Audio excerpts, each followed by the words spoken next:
Zee 24 तास एक पाऊल पुढे। जकात चोरी उघडकीस आणून देणाऱ्या खबऱ्यांना मिळणारी बक्षिसाची रक्कम ही नागपूर महापालिकेच्या अधिकारी आणि कर्मचाऱ्यांनीच लाटल्याचं उघड झालंय।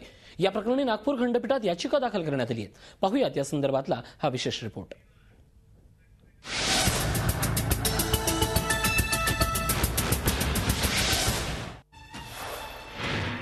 जकात चोरी उघडकीस आणणाऱ्या खबऱ्यांची बक्षिसाची रक्कम लाटली।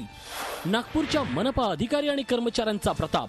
नागपूरमधल्या जकात चोरीचं प्रमाण थांबवण्यासाठी आणि महापालिकेचा महसूल वाढवण्यासाठी खबऱ्यांना प्रोत्साहन देण्याचा निर्णय नागपूर महापालिकेने घेतला होता। त्यानुसार उघडकीस आलेल्या जकात चोरीच्या 10% रक्कम खबऱ्यांना देणं अपेक्षित होतं। मात्र माहितीच्या अधिकाराअंतर्गत मिळालेल्या कागदपत्राच्या आधारे खबऱ्यांऐवजी बक्षिसाची रक्कम अधिकारी आणि कर्मचाऱ्यांनाच मिळाल्याचं उघडकीस आलंय।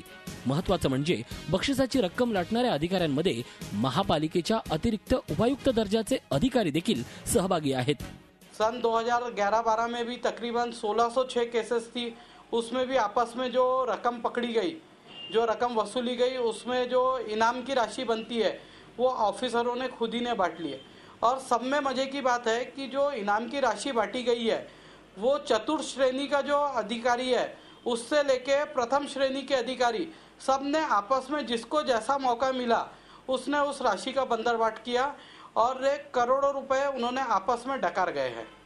खरं तर जकात चोरी पकडणं हे या विभागाच्या अधिकारी आणि कर्मचाऱ्यांच्या कामाचाच एक भाग आहे।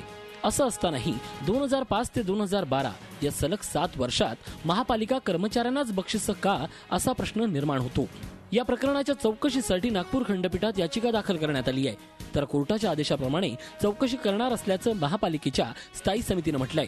या संदर्भात सभागृहामध्ये हा विषय आला होता आणि त्याच्यावर डिपार्टमेंटल कारवाईची सुद्धा चौकशी करून मागणी करण्यात आली होती। पण इन द मेन टाइम कोर्टामध्ये केस गेल्यामुळे आता जो काही कोर्टाचा निर्णय तो आम्हाला मान्य राहील। नागपुरात करांचं स्वरूप बदललं असलं तरी या घोटाळ्याची तीव्रता मात्र कमी होत नसल्याचंच। बक्षिसाची रक्कम अधिकाऱ्यांनी कर्मचाऱ्यांनी लुटणं म्हणजे हा टाळूवरचा लोणी खायचा प्रकार आहे। सध्या प्रकरण न्यायप्रविष्ट आहे आणि यात कारवाई होईलही। पण गरज आहे ती दोषी अधिकाऱ्यांकडून बक्षिसाची रक्कम वसूल करण्याची, कारण तसं झालं तरच दुसऱ्यांचा हक्क डावलण्याचा प्रकार थांबू शकेल। व्हिडिओ जर्नलिस्ट रत्नशील सोबत Akhilesh Halwe, Zee media, Nagpur. Zee 24 तास एक पाऊल पुढे।